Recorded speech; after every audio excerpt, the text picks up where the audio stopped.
നമസ്കാരം. ദർശന ടിവിയുടെ മറ്റൊരു അധ്യായത്തിലേക്ക് ഹൃദയമായ സ്വാഗതം. വിരുന്നിപ്പോഴുള്ളത് കോട്ടയം ജില്ലയിലാണ്. കോട്ടയം ജില്ലയിൽ വാഴൂർ കേന്ദ്രമായി പ്രവർത്തിക്കുന്ന ശ്രീ പാർത്ഥസാരഥി ആയുർവേദ കളരിമർമ്മ ചികിത്സാ കേന്ദ്രത്തിലാണ്. ഇവിടെ എത്തുമ്പോൾ ഏകദേശം 30-ൽ പരം വർഷത്തെ ചികിത്സാ പാരമ്പര്യമുള്ള വലിയൊരു പ്രസ്ഥാനവും അതിൻ്റെ അധിപനായിട്ടുള്ള ഒരു വൈദ്യരുമുണ്ട്. ശ്രീ എം എസ് സജിത് വൈദ്യർ. അദ്ദേഹത്തിന്റെ ചികിത്സാ രീതികളും ശ്രീ പാർത്ഥസാരഥിയുടെ പ്രത്യേകതകളും പ്രവർത്തനങ്ങളും ഒക്കെ അദ്ദേഹത്തിനോട് തന്നെ നമുക്ക് ചോദിച്ചറിയാം.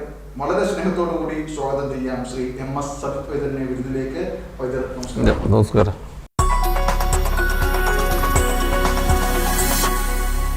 വൈദ്യർ, നമുക്ക് ആദ്യം തന്നെ ശ്രീ പാർത്ഥസാരഥിയുടെ ചികിത്സാ ജീവിതവും അതിലെ തുടക്കവും നമുക്ക് ചോദിച്ചറിയാം. അതിനു മുമ്പ് ഏകദേശം 30-ൽ പരം വർഷത്തെ പാരമ്പര്യമുള്ള താങ്കളുടെ ഈ ഒരു മേഖലയിലേക്കുള്ള കടന്നുവരവ്, താങ്കളുടെ ആദ്യകാല ഓർമ്മയിലേക്ക് നമ്മൾ കടന്നു ചെല്ലുമ്പോൾ എന്തൊക്കെയാണ് പറയാനുള്ളത്?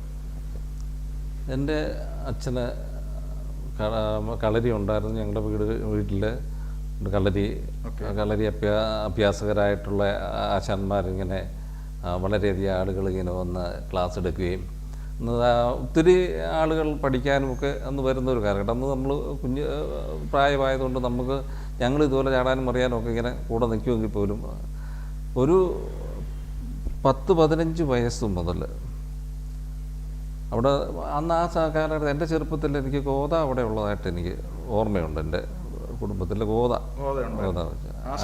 ആശാന്മാർ വന്ന് അത് ഏതൊരു വയസ്സിലായിരുന്നു? എനിക്കൊരു 14-15 വയസ്സ് കാലഘട്ടത്തിൽ അന്ന്. അപ്പോൾ അന്ന് ഒത്തിരി ആശാന്മാർ നമ്മുടെ അവിടെ വന്ന് കളരി അഭ്യസിപ്പിക്കുകയും അതുപോലുള്ള കാര്യങ്ങളൊക്കെ പിള്ളേർ പഠിക്കാനുണ്ടായിരുന്നു. ഒത്തിരി ആളുകൾ പഠിക്കാനും ഒക്കെ ഉണ്ടായിരുന്നു. പിന്നെ അന്ന് അവിടെ ഇതുപോലെ നടുവിന് വേദന ഇങ്ങനെയൊക്കെയുള്ള കാര്യങ്ങൾക്കൊക്കെ തിരുമ്പ് കാര്യങ്ങൾ ചെയ്യുന്നു, ചവിട്ടി തിരുമ്പുന്നു, പിന്നെ കിഴിയിടുന്നു. ഇങ്ങനെ ഈ ചവിട്ടി തിരുമ്പൊക്കെ കണ്ടു കഴിഞ്ഞപ്പം എനിക്കും ഇതൊന്ന് പഠിച്ചാൽ കൊള്ളാമെന്നുള്ള ഒരു രസം തോന്നി. കാരണം നമ്മൾ പിള്ളേരായിരുന്നപ്പോൾ ഇതൊക്കെ കാണുന്നൊരു ഹരമാണ്, ഇത് എന്തോ ഒരു വലിയ സംഭവമാണെന്നുള്ള ചിന്തയുണ്ടായി. അങ്ങനെ ഇതുപോലെ എൻ്റെ അച്ഛൻ്റെ ഗുരുനാഥനോട് ഞാൻ ചെന്ന് ചോദിക്കുന്നു, എന്നെയും കൂടെ ഒന്ന് പഠിപ്പിക്കുമോ? പിന്നെ അച്ഛനോട് പറയാനൊന്നും പേടി, അച്ഛനോട് നേരിട്ട് പറയാനുണ്ട്, പഠിപ്പിക്കാമോ എന്ന് ചോദിച്ചു. പ്രായമാകുമ്പോഴത്തേനും അത് ഇതിനെ പഠിപ്പിക്കാൻ സമയമാകുമ്പോൾ പഠിപ്പിക്കാമെന്ന് പറഞ്ഞു. അതാണെങ്കിൽ അച്ഛനും അച്ഛൻ്റെ ഗുരുനാഥനായ ഞങ്ങളുടെ വലിയ ആശാനും കൂടെ അവനിങ്ങനെ കുഞ്ഞാണേലും അവനിങ്ങനെ ഒരു ആഗ്രഹം പറഞ്ഞു, നമുക്ക് ഇച്ചിരി എണ്ണയും കുഴമ്പും എടുത്ത് നീ അങ്ങോട്ട് കൊടുക്കാൻ പറഞ്ഞു. ആ എണ്ണയും കുഴമ്പും വാങ്ങിയിട്ട് ആശാൻ്റെ കാല് തിരുമാൻ പറഞ്ഞു. ആശാൻ്റെ കാല് തിരുമാൻ പറഞ്ഞു.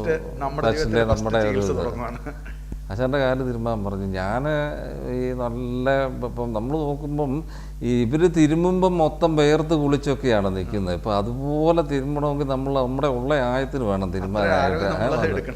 നമ്മൾ നല്ല അമുക്കി തിരുമുക.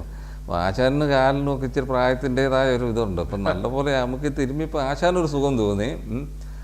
അപ്പോൾ ആശാൻ പറഞ്ഞു, ഇപ്പം കുഴപ്പമില്ല, നമുക്കിവിടെ അങ്ങ് പഠിപ്പിക്കാം. അങ്ങനെ അച്ഛൻ തന്നെ എണ്ണയും കുഴമ്പും എടുത്തിട്ട് അച്ഛൻ രാവിലെ അച്ഛൻ്റെ ദേഹത്ത് എണ്ണയൊക്കെ തേക്കാൻ നേരത്ത് എന്നെ കൊണ്ടങ്ങ് തേപ്പിക്കും. പുറത്ത് എണ്ണ തേക്ക്. അന്നേരം പറയും, ഇന്ന പോലെ നിന്ന് ചെയ്യണം എന്നതാണ്. അങ്ങനെ അത് പിന്നെ സ്കൂളിലേക്കുള്ള നമ്മുടെ പഠിത്തങ്ങളായി. അപ്പം കളരി അവിടെ ഇതായിട്ട് നടന്നു പോകുന്നു. സമയം കിട്ടുമ്പോഴൊക്കെ കളരിയിലെ കാര്യങ്ങൾ, അവധി ദിവസങ്ങളൊക്കെ കളരി അഭ്യസിക്കുക. അത് കഴിഞ്ഞിട്ടുള്ള സമയങ്ങളിൽ അപ്പം അന്ന് കുറേ മെയ് പഴക്കത്തിന് പിന്നെ ആളുകൾ തീരുമാനമായിട്ട് പിള്ളേർ സെറ്റൊക്കെ അന്നത്തെ കാലഘട്ടത്തിലുള്ള ആളുകൾ തരുകയൊക്കെ ചെയ്യും. അപ്പോൾ അവരുടെ കൂടെ അച്ഛൻ്റെ കൂടെ നിന്ന് തിരുമ്മി. അപ്പോൾ എൻ്റെ ഗുരുനാഥൻ എന്ന് പറയുന്നത് എൻ്റെ അച്ഛൻ തന്നെയാണ്. എൻ്റെ ഈ അനുഗ്രഹത്തോടു കൂടി ഇതിങ്ങനെ നിലനിർത്തി പോകുന്നത്. ഇപ്പോൾ എൻ്റെ അനിയന്മാർ 5 പേരുണ്ട്. പക്ഷെ അവരാരും ഈ ഫീൽഡിലേക്ക് കടന്നു വന്നിട്ടില്ല. അപ്പം അച്ഛൻ്റെ എനിക്ക് പറഞ്ഞു തന്നത് മുന്നോട്ട് നിലനിർത്തി കൊണ്ടുപോകണം. അപ്പോൾ എൻ്റെ അച്ഛൻ്റെ അമ്മ മുത്തശ്ശി നല്ലൊരു അന്നത്തെ കാലത്തെ പിന്നെ ബാലചികിത്സ ഒക്കെ ചെയ്യുമായിരുന്നു. നല്ലൊരു ഇതായിരുന്നു. അങ്ങനെ പിന്നെ വീട്ടിലെ പിന്നെ എണ്ണ കുഴമ്പുകളൊക്കെ ഉണ്ടാക്കും. അതുപോലെ നടുവിന് വേദനയ്ക്ക് പ്രത്യേകമായിട്ട് നമ്മൾ ഈ ഇരുതൈലങ്ങളെ അതുപോലുള്ള തൈലങ്ങളൊക്കെ കാച്ചിരിക്കുന്നത്. അപ്പോൾ അച്ഛൻ തന്നെ പിന്നെ മരുന്നുകൾ ഉണ്ടാക്കാൻ നേരത്ത് വിളിച്ച് ഇരുത്തേച്ച് പറയും, ഇന്ന മരുന്ന് ഇന്നത്. അതിന് ഓരോ മരുന്നിൻ്റെയും പേരുകൾ പറഞ്ഞ് തന്നിട്ട് അതിൻ്റെ അളവുകൾ ഇത്ര കഴിഞ്ഞ് അത് എണ്ണകളാണെങ്കിൽ ആ എണ്ണകളുടെ അളവുകൾ ഇതെല്ലാം പറഞ്ഞ് എന്നിട്ട് പിന്നെ ഇത് പാകം ചെയ്യുന്ന അടുപ്പിൽ കയറ്റി ഇതെടുക്കുന്നത്. അപ്പോൾ അതിൻ്റെ നമ്മൾ ആ ചെയ്യുന്നതിൻ്റെ പാകം എങ്ങനെയാണെന്നുള്ളത് കാച്ചരിച്ചെടുക്കേണ്ടത്. നമ്മൾ ചിലത് അരച്ച് കക്കനായിട്ടെടുത്ത് കുഴപ്പാക്കി എടുക്കുന്നതുകൊണ്ട്, ഇത് എരിതൈലമായിട്ട് എടുക്കുന്നതുകൊണ്ട്, മുറുക്കി എടുക്കുന്നതുകൊണ്ട്, ഇങ്ങനെ ഓരോരോ രീതിയിൽ തൈലങ്ങൾ ഉണ്ടാക്കിയത്. അപ്പോൾ അച്ഛൻ്റെ കൂടെ നിന്ന് ഇതെല്ലാം കുറച്ചായിട്ട് പഠിച്ചു. അങ്ങനെ വന്നു കഴിഞ്ഞപ്പോഴത്തേനും നമുക്ക് അവിടെ അന്ന് ഈ കുടിഞ്ഞി എന്ന് പറയുന്ന കുടിഞ്ഞിക്ക് മെയിനായിട്ട് അച്ഛൻ ചികിത്സിച്ചുകൊണ്ടിരുന്ന കുടിഞ്ഞിക്ക് ചികിത്സിച്ചുകൊണ്ടിരുന്നു. അതുപോലെ തന്നെ അന്നത്തെ കാലത്തും അന്നുമുള്ള ഒരു അസുഖമാണ് സ്ത്രീകൾക്കുണ്ടാകുന്ന അസ്ഥിവൃക്കം അല്ലെ വെള്ളപ്പൊക്കം എന്ന് പറയുന്ന രോഗം.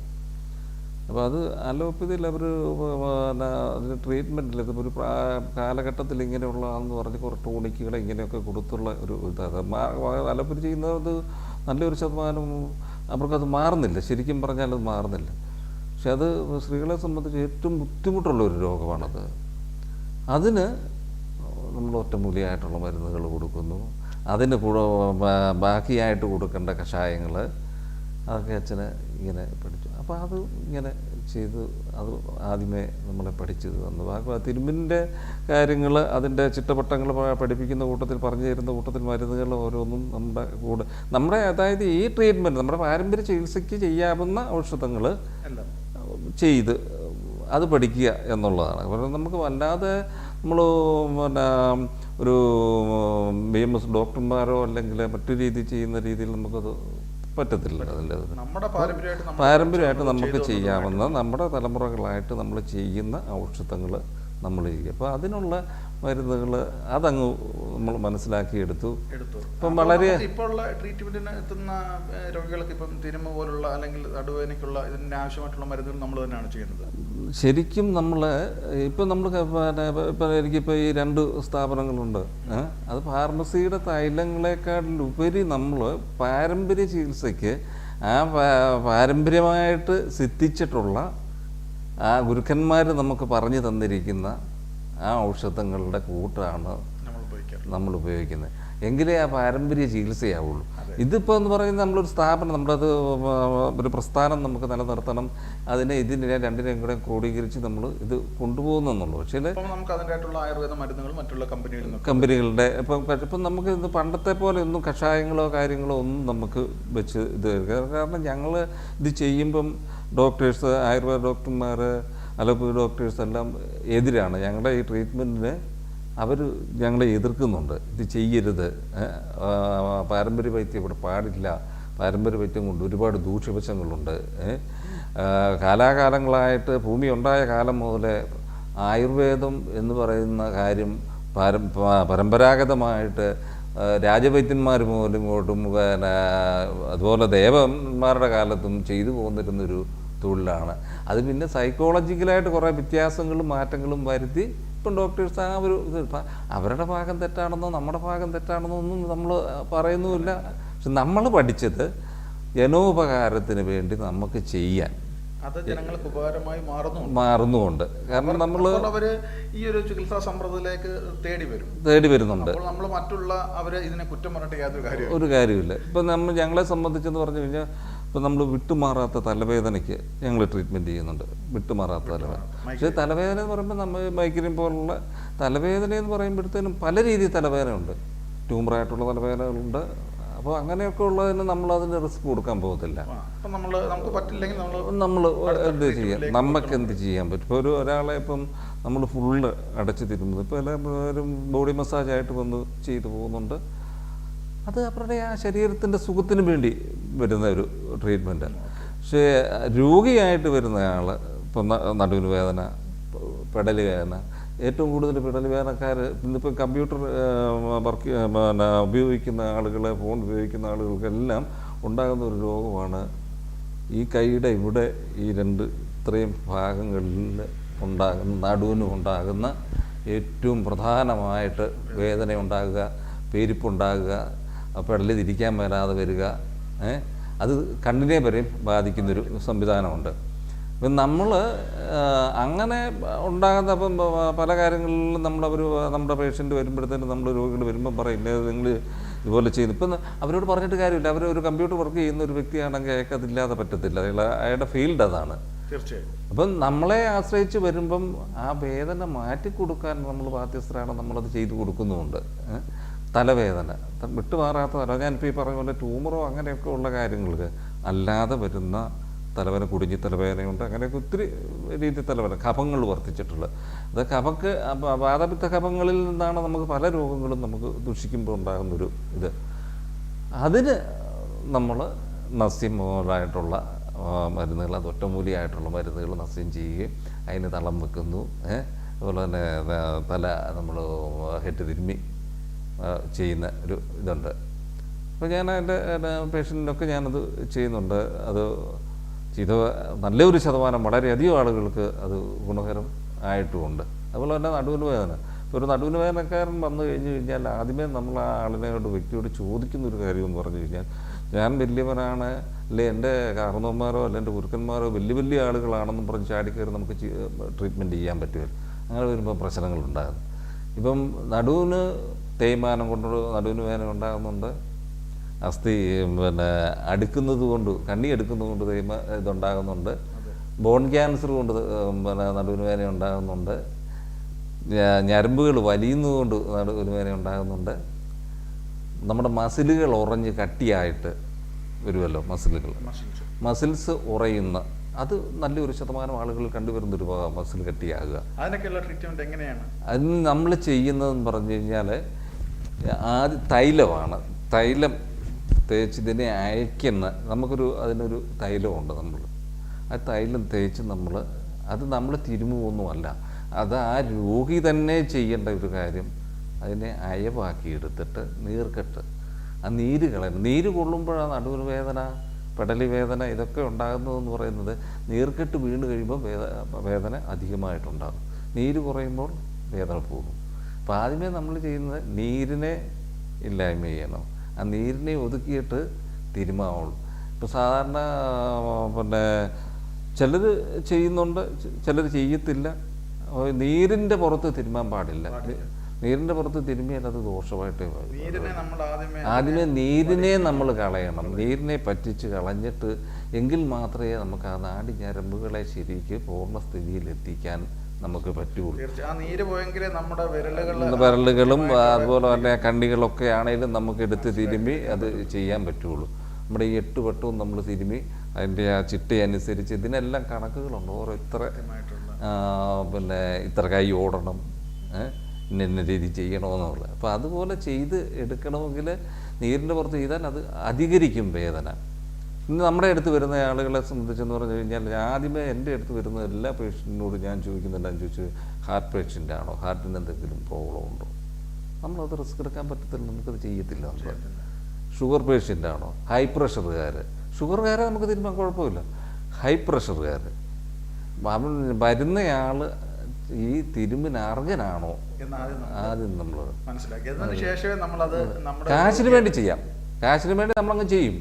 ഇപ്പോൾ ആൾ അർഹനാണോ എന്നുള്ളത് ഈ കാശിന് വേണ്ടി ചെയ്യുമ്പോഴാണ് രോഗി എന്തെങ്കിലും ഒക്കെ വിഷയങ്ങളുണ്ടാകുന്നു. ഈ വൈദ്യം ചെയ്തത് കൊണ്ടുള്ള വിഷയം വ്യാജ വൈദ്യനാകുന്നതും അങ്ങനെയുള്ള മേഖലയെ തന്നെ. അതിപ്പോൾ എൻ്റെ ഭാഗത്തുനിന്നൊരു വീഴ്ച പറ്റിക്കഴിഞ്ഞാൽ ഞാൻ വിശ്വസിച്ച് പരമ്പരാഗതമായിട്ട് അപ്പനപ്പന്മാർ നിലകൊണ്ടുപോരുന്ന ഈ കാര്യം പാരമ്പര്യമായിട്ട് നമ്മുടെ ഈ ഈ ലോകം മുഴുവനും ചെയ്തു വരുന്ന അവരുടെ എല്ലാം ബാധിക്കുന്ന ഒരു പ്രശ്നമാണ്.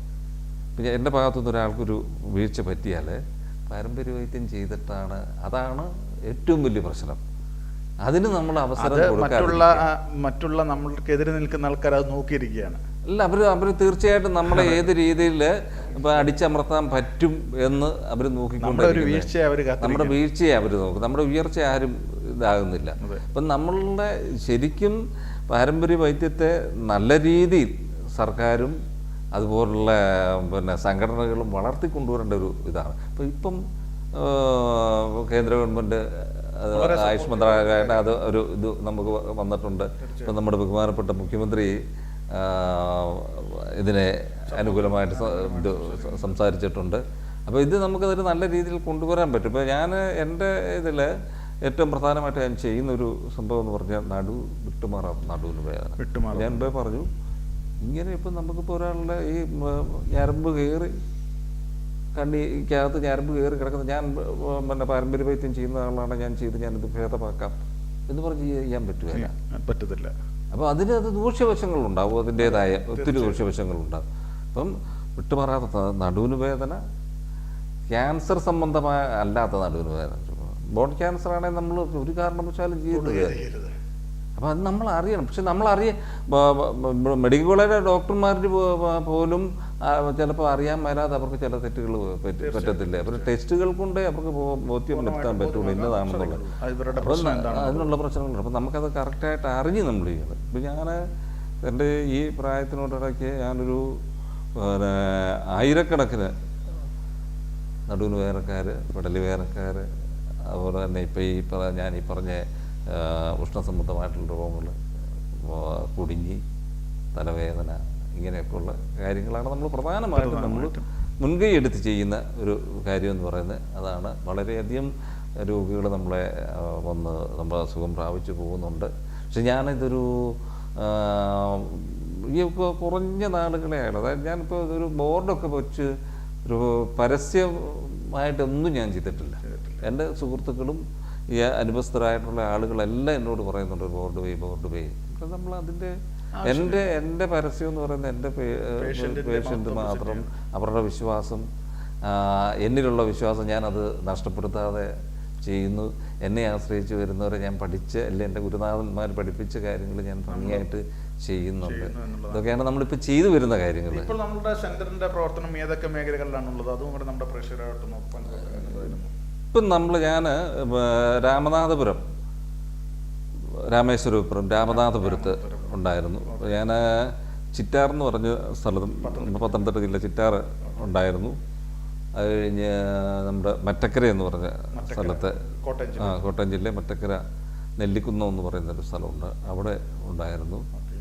അത് ഞാൻ തൂക്കുപാലത്ത്, മുണ്ടിയിരുമ്പോൾ തൂക്കുപാലം, കട്ടപ്പന കഴിഞ്ഞ് നെടുങ്കണ്ടം റൂട്ടിൽ അവിടെ ചെയ്യുന്നുണ്ടായിരുന്നു. അപ്പോൾ ഇതെല്ലാം കഴിഞ്ഞിട്ട് പിന്നെ ഞാനിപ്പോൾ ഇവിടെ ഒരു 18 വർഷമായിട്ട് നമ്മുടെ നാട്ടിൽ തന്നെ നമ്മൾ ഇനി എങ്ങും പോകാൻ കഴിയുകയില്ല, ഇവിടെ തന്നെ നമ്മുടെ സേവനം നമ്മുടെ ആളുകളിലേക്ക് എത്തിക്കുക, നമ്മുടെ വലിയ അറിവ് നമ്മൾ എത്തിച്ചു കൊടുക്കാനും. ഇവിടെ നമ്മൾ ഇപ്പം റീസെന്റ് ഈ പുലിക്കൽ കവല എന്ന സ്ഥലത്തും ഇപ്പം നമ്മളൊരു ബ്രാഞ്ച്, ഇപ്പം ഞാനിത് കോയമ്പത്തൂർ ആയുർവേദിക് ഫാർമസിയുടെ ഏജൻസി കൂടെ എടുത്തിട്ട് ഞാനിപ്പോൾ ഒരു ഡോക്ടറെയും കൂടെ വെച്ചിട്ടുണ്ട്. കാരണം എന്താ വെച്ചാൽ നമ്മൾ ഡോക്ടറുടെ സേവനം കൂടെ നമുക്ക് ആവശ്യമുണ്ട്. നമുക്ക് മാത്രമല്ല, അത് ആ ഒരു രീതിയിൽ അപ്പോൾ അത് നമ്മുടെ പള്ളിക്കത്തോടിൽ അവിടെ ഇതുപോലെ കോയമ്പത്തൂർ ആയുർവേദിക് ഫാർമസിയുടെ ഒരു ശാഖ പ്രവർത്തനം ചെയ്യുന്നുണ്ട്. വീട്ടിൽ ആണ് ട്രീറ്റ്മെൻറ്റ്. ഇപ്പം തിരുമതി കാര്യങ്ങളെല്ലാം വീട്ടിൽ തന്നെ ചെയ്യുന്നു. അത്യാവശ്യ കാര്യങ്ങളൊക്കെ വീട്ടിൽ ചെയ്യുന്നു.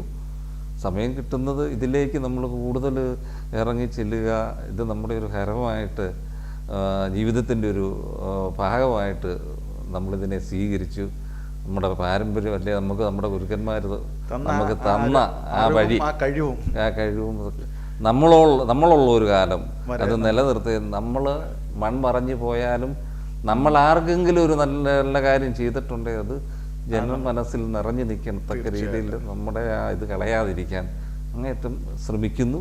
എൻ്റെ അടുത്ത് വരുന്ന ആളുകൾ എന്നാൽ കഴിയുന്ന പരാജയപ്പെട്ട് പോകരുതെന്നുള്ള ഇതിൽ തന്നെ ഞാൻ ചെയ്യുന്നു.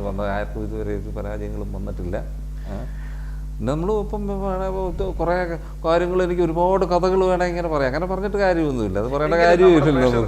ഈ ചികിത്സാ ജീവിതത്തിൽ മറക്കാൻ പറ്റാത്ത എന്തെങ്കിലും ഒരു മൊമെന്റ്സ് പെട്ടെന്ന് ഓർത്തെടുക്കാൻ എന്താണ് എനിക്കൊന്ന് പറയാൻ? ഓർക്കാൻ പറ്റാത്ത കാര്യം എന്ന് പറഞ്ഞാൽ, എനിക്കൊരു 24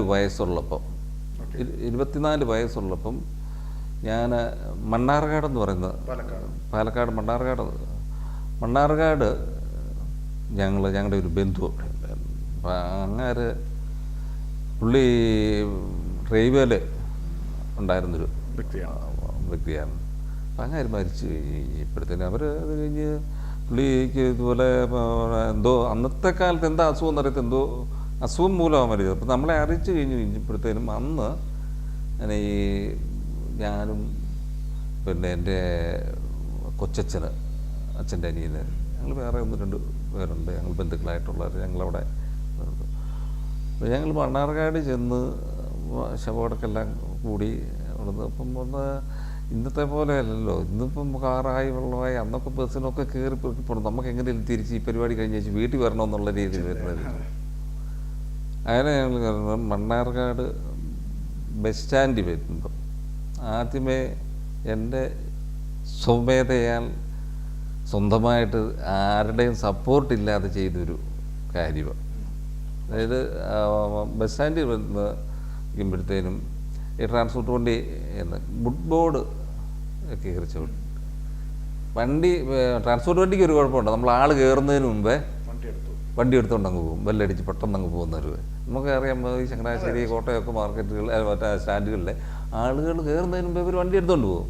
അപ്പോൾ ഈ കാലെടുത്ത് ചവിട്ടി ഈ ആൾ ഒരു കാല് ചവിട്ടി പൊങ്ങിയില്ല, തറയെന്ന് പൊങ്ങിയില്ല, അതുകൊണ്ട് അയാൾ പിന്നെ ടയർ കയറിയില്ല, മറ്റു വിഷയങ്ങളൊന്നുമില്ല. പക്ഷെ ഈ പുറകോട്ട് വന്ന് വീണു ഇയാൾ പോയി. ആൾ വീണിട്ട് ശ്വാസം പോകത്തില്ല, പുള്ളി പുറമടിച്ചിങ്ങനെ വീണിട്ട് പൊളിച്ചിങ്ങനെ ഇരിക്കും.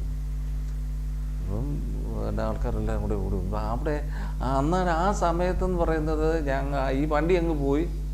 ആ കാര്യം അവരുടെ ഓഫീസിലൊരു 5-8 പേരുണ്ട്, ഒരു 10-20 ആൾക്കാർ ഉണ്ട്. പിന്നെ ഒരു ചെറിയ 2 കടയുണ്ട്, ആ കടയിൽ കുറേ ഒരു 8-10 പേര്, എത്രയൊക്കെ ആൾക്കാരേ ഉള്ളൂ ഇവിടെ. അപ്പം ഇയാളുടെ കൂടെ, ഈ വണ്ടിയെ കയറിയ ആളിൻ്റെ കൂടെ ഒരു ലേഡി ഉണ്ട്, അവർ കിടന്ന് കാറി. ഞങ്ങൾ എന്നാ എന്ന് ചോദിച്ചു കഴിഞ്ഞാൽ ഞങ്ങൾ ഇവിടുന്ന് പോയില്ല, കൂടെ ചാടി പെട്ടെന്ന് ഇങ്ങനെ എടുത്ത് എൻ്റെ പുള്ളി ഇങ്ങനെ വിളിച്ചിരിക്കുക, ശ്വാസം പോകുന്നുണ്ട്. അപ്പം ഞാൻ പുള്ളി കയറി ഇങ്ങനെ എടുത്തിട്ട് മറുകാല് കൊടുത്ത് ഇങ്ങനെ തട്ടിപ്പയ്യെ ഇതാക്കി ഉളങ്കാലിലും ഒക്കെ തട്ടി കൊടുത്ത് പുള്ളി ഒന്ന് നേരെ നിർത്തി പുള്ളിക്കൊന്ന് കൈ ഇതാക്കി അടിച്ചു അകമ്പുറം ഞടുക്കി കൊടുത്തു കഴിഞ്ഞപ്പം പുള്ളി പെട്ടെന്ന് ശ്വാസം എടുത്തു, കണ്ണ് ഇത്രയും അങ്ങ് മുഴിഞ്ഞു പോയി ആ വീഴ്ചയിലുണ്ട്. കഴിഞ്ഞപ്പോൾ അങ്ങേരെ വെള്ളം ചോദിച്ചു. ആരോ ചെന്ന് വിടുന്നത് ഈ അന്ന് വട്ടസോടയ്ക്കകത്ത് അത് ഒരു സോഡ മേടിച്ചുകൊണ്ട് കൊടുത്ത് വെള്ളമെല്ലാം കുഴിച്ചു ദീർഘശ്വാസമൊക്കെ ഇട്ട് പുള്ളിക്ക് ആശ്വാസമായി. പിന്നെ നമുക്ക് അവിടെ നിൽക്കേണ്ട കാര്യമില്ല, നമ്മളിങ്ങ് പോകുന്നു. ആദ്യമേ എൻ്റെ ഒരു അനുഭവത്തിൽ എനിക്ക് ആദ്യം ഉള്ള ഒരു സംഭവം എന്ന് പറയുന്നത്, കാരണം ഇത് നമ്മുടെ നാട്ടിലല്ല, നമ്മളെ അറിയത്തില്ല. അന്നേരം ആ ആളിനെ നമ്മുടെ ഗുരുനാഥന്മാർ പഠിപ്പിച്ച്, അല്ലെ ഗുരുനാഥൻ പഠിപ്പിച്ചത് ജനോപകാരത്തിന് ചെയ്യാൻ നമ്മളെ കൊണ്ട് പറ്റുന്ന ഒരു ചെറിയ സഹായം നമ്മുടെ മനസ്സിലിരുന്നത് നമ്മളതവിടെ പ്രവർത്തി. ആദ്യം നമ്മൾ തുടങ്ങുന്ന ഒരു ഭാഗം അവിടെയാണ്. പിന്നെ അത് കഴിഞ്ഞിട്ട് പിന്നെ നടുവേദനക്കാർ ഞാൻ നെടുങ്കണ്ടത്ത് വെച്ച് ഒരാളിന് ഏലക്കാട്ടി ഈ ഇപ്പം ഏലത്തോട്ടം എന്ന് പറയുന്നത് മുഴുവനും തെന്നിയും കുഴിവും ഇതുമായിട്ടിരിക്കുന്നത്. അപ്പോൾ ഈ കായെടുത്ത് വന്നിട്ട് ആ ആള് തമിഴ്നാട്ടുകാരനാണ്. ഈ ചെറിയ മഴ പെയ്ത് ഈ ചള്ളയല്ലേ തെന്നി വീണ് അവരന്ന് നമ്മുടെ ആശുപത്രിയിലൊക്കെ കൊണ്ടുപോയി ഇഞ്ചക്ഷനൊക്കെ ഇട്ടു. അന്നിങ്ങനെ പുള്ളിയെ ആദ്യമേ നടുവിന് വേദനയായിട്ട് തിരുമാൻ തുടങ്ങുന്നത്. എൻ്റെ ഒരു ഭാഗത്ത് പറഞ്ഞു കഴിഞ്ഞാൽ എൻ്റെ പഴിത്തിരിവിൻ്റെ ആദ്യത്തെ ഈ ഏലത്തുള്ള ഈ തമിഴിൻ്റെ ഈ വീഴ്ച ആയിരുന്നു. പിന്നെ എനിക്കത് കയറാം. പിന്നെ ഞാൻ ആ ഒരു ഭാഗത്തോട്ട് അച്ഛനോട് പറഞ്ഞു, നമുക്ക് ഇതിനകത്ത് ഇങ്ങനെ കടയായിട്ട് നമ്മൾ തുടങ്ങി, മേരിശാലയായിട്ട് തുടങ്ങി. അതിൻ്റെ അങ്ങനെ നമ്മൾ ഇതങ്ങനെ ചെയ്ത് ഇതിലേക്ക് ഇത് നമ്മുടെ ഒരു ജീവിതചര്യയായിട്ട് അങ്ങ് മാറി, നമ്മുടെ ജീവിതത്തിൻ്റെ ഒരു ഭാഗമായിട്ട് നമ്മൾ എടുത്തു. തീർച്ചയായിട്ടും താങ്കളുടെ ഈ ഒരു ചികിത്സാ ജീവിതം വലിയൊരു വിജയത്തിലെത്തി നിൽക്കുകയാണല്ലോ. തീർച്ചയായിട്ടും കുടുംബത്തിൻ്റെ സപ്പോർട്ട് ഈ ഒരു കാലയളവിലെല്ലാം താങ്കളുടെ കൂടെ ഉണ്ടായിട്ടുണ്ടാവും. തീർച്ചയായിട്ടും അതുകൊണ്ട് തന്നെയാണ് താങ്കൾ ഇപ്പോൾ ഈ ഒരു വലിയൊരു വിജയത്തിലെത്തി നിൽക്കുന്നത്. ആരൊക്കെയാണ് കുടുംബത്തിലുള്ളത്, അവരുടെ വിശേഷങ്ങൾ പറയുകയാണെങ്കിൽ, അതുപോലെ തന്നെ താങ്കളുടെ ഫ്യൂച്ചർ പ്ലാൻ, നമ്മുടെ ശ്രീ പാർത്ഥസാരഥിയുടെ ഇനിയുള്ള പ്രവർത്തനങ്ങളെക്കുറിച്ച് എന്തെങ്കിലും മനസ്സിൽ ആഗ്രഹങ്ങളോ ചിന്തകളോ ഉണ്ടെങ്കിൽ അതും നമ്മുടെ പ്രേക്ഷകരുമായിട്ട് പോകും. എൻ്റെ കാണപ്പെട്ട ദൈവം നമ്മൾ എന്ന് പറയുന്നത് നമ്മുടെ അച്ഛനും അമ്മയും. തീർച്ചയായും. എൻ്റെ കാണപ്പെട്ട ദൈവം എൻ്റെ ഗുരുനാഥനും എൻ്റെ ഗുരുവും എൻ്റെ സർവ്വതുമായിരുന്നു എൻ്റെ അച്ഛനും അമ്മ എന്ന് പറയുന്നത്. എൻ്റെ അച്ഛനായിരുന്നു എനിക്ക് എല്ലാം എൻ്റെ അച്ഛനായിരുന്നു. അച്ഛനെക്കുറിച്ച് പറയുമ്പം കാരണം അച്ഛൻ മരിച്ചിട്ട് 3 വർഷമായി. അച്ഛൻ മരിച്ചതോടുകൂടി ഞാൻ ഇച്ചിരി ഒരു ബലഹീനനായിരുന്നു മൊത്തത്തിൽ. കാരണം എനിക്ക് നമ്മളൊരു വിഷമിച്ച് വന്നാലും അല്ലെങ്കിൽ എന്തെങ്കിലും ഒരു ബുദ്ധിമുട്ടുകളുണ്ടെങ്കിൽ ഒരു സാന്ത്വനമായിട്ട് വഴക്ക് പറയുന്നത്, സ്നേഹത്തോടു കൂടി വഴക്ക് പറയുന്നൊരു ഇതുണ്ട്. അപ്പോൾ അതിൻ്റെ ഒരു വലിയൊരു നിര്യ. ചിലപ്പം എൻ്റെ അച്ഛനെക്കുറിച്ച് പിന്നെ വെളിയിലുള്ളവർക്ക് മോശമായിട്ടായിരിക്കും കാണുന്നത്, എൻ്റെ കുടുംബത്തിലുള്ളവർ മോശമായിട്ടായിരിക്കും കാണുന്നത്. പക്ഷേ എൻ്റെ അച്ഛനെന്ന് പറയുന്നത് എൻ്റെ എല്ലാമാണ്. ഇന്ന് ഞാൻ ആഗ്രഹിക്കുന്നത് എന്താണെന്നല്ലോ, ഇനിയൊരു ജന്മമുണ്ടെങ്കിൽ അദ്ദേഹത്തിൻ്റെ മകനായിട്ട് തന്നെ ജനിക്കണമെന്നാണ് എൻ്റെ ആഗ്രഹം. എൻ്റെ അച്ഛൻ്റെ മകനായിട്ട് മനുഷ്യജന്മം ഇനി ഉണ്ടെങ്കിൽ തീർച്ചയായിട്ടും അങ്ങനെ ആ ഒരു വ്യക്തിയുടെ മകനായിട്ട് ജനിക്കാൻ ആഗ്രഹിക്കുന്നൊരു ആളാണ് ഞാൻ. അമ്മയുടെ കാര്യം പിന്നെ അമ്മയെ സംബന്ധിച്ച് അച്ഛൻ മരിച്ചു. ഇപ്പം അമ്മയ്ക്ക് 78 വയസ്സായി. അമ്മ അനിയൻ്റെ കൂടെ കുടുംബത്താണ്, ഇപ്പോൾ വീട്ടിലാണ് താമസിക്കുന്നത്. എനിക്ക് 5 അനിയന്മാരും 2 സഹോദരിമാരുമാണ്. 2 സഹോദരിമാരെ കെട്ടിച്ചു വിട്ടു. അവരും പിന്നെ അവരുടെ മക്കളെയൊക്കെ കെട്ടിച്ചു. അനിയൻ ഒരാൾ തലയോലപ്പറമ്പിൽ താമസിക്കുന്നു. പിന്നെ 2 അനിയന്മാർ ശാന്തിക്കാരാണ്, ക്ഷേത്രശാന്തിയായിട്ട് നിൽക്കുന്നു. ഒരനിയനെ മേളവും കാര്യങ്ങളും ഒക്കെ ആയിട്ട് അവനെ കലാലോകത്തോട് ഇടപെടിക്കുന്നു. പിന്നെ ഓൺ ഫാമിലിയിലോട്ട് വന്നു കഴിഞ്ഞാൽ പിന്നെ ഒന്നത്തെ കേസോട്ടെന്ന് പറഞ്ഞു കഴിഞ്ഞാൽ പിന്നെ എൻ്റെ ഫാമിലി എനിക്ക് ഒരു കുഞ്ഞുണ്ടായി, കുഞ്ഞ് മരിച്ചു പോയി. ഇപ്പം ഞാനും എൻ്റെ വൈഫും മാത്രം. പക്ഷെ എൻ്റെ അച്ഛൻ കഴിഞ്ഞാൽ എൻ്റേതായ എല്ലാ കാര്യങ്ങൾക്കും ബലവും പിന്താങ്ങും തണലുമായിട്ട് നിൽക്കുന്നതാണ് എൻ്റെ ഭാര്യ എന്ന് പറയുന്നത്. ഭാര്യയുടെ പേര് ലത. താങ്കളുടെ എല്ലാ വിജയത്തിനു പിന്നിലും അദ്ദേഹത്തിൻ്റെ ഒരു കയ്യൊപ്പുണ്ട്. ഉണ്ട്. എല്ലാ കാര്യത്തിലും, ഏത് കാര്യത്തിലാണേലും. ഇപ്പം നമ്മളിപ്പോൾ ഒരു ശകലം ഏതെങ്കിലും രീതിയിലൊരു ഇച്ചിരി അതിര് കിടന്നത്, എങ്ങനെ അതിര് കിടന്നത്, ഇപ്പോൾ സാമ്പത്തികമായിട്ടൊക്കെ ആണെങ്കിലും ഇച്ചിരി നമുക്കിപ്പോൾ പുള്ളിയിലോട്ടൊക്കെ ഇറങ്ങി കഴിയുമ്പോൾ നമ്മൾ ഇച്ചിരി സാധനങ്ങളൊക്കെ വാങ്ങിക്കുമല്ലോ, എങ്ങനെ വ്യാപാരം എന്നാലും പുള്ളി നമ്മൾ അങ്ങനെ പോരാ. നമുക്കൊരു നല്ല ഒരു ഇത് തന്ന് എന്നോടൊപ്പം എന്നെ അറിഞ്ഞ് എൻ്റെ ജീവിതസഖി എൻ്റെ ശരീരത്തിൻ്റെ ഒരു അംശമായിട്ട്, എൻ്റെ ഒരു ഭാഗമായിട്ട് എൻ്റെ കൂടെ നിൽക്കുന്നു. അതാണ് എൻ്റെ കുടുംബം എന്ന് പറയുന്നത്, എൻ്റെ ഭാര്യ എന്ന് പറയുന്നത്.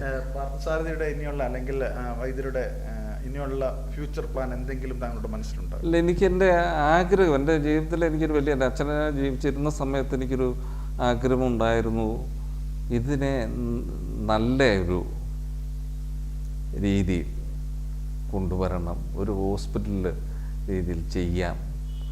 അപ്പം അങ്ങനെ ആ ഒരു സാഹചര്യത്തിലേക്ക് എത്തി വന്നാൽ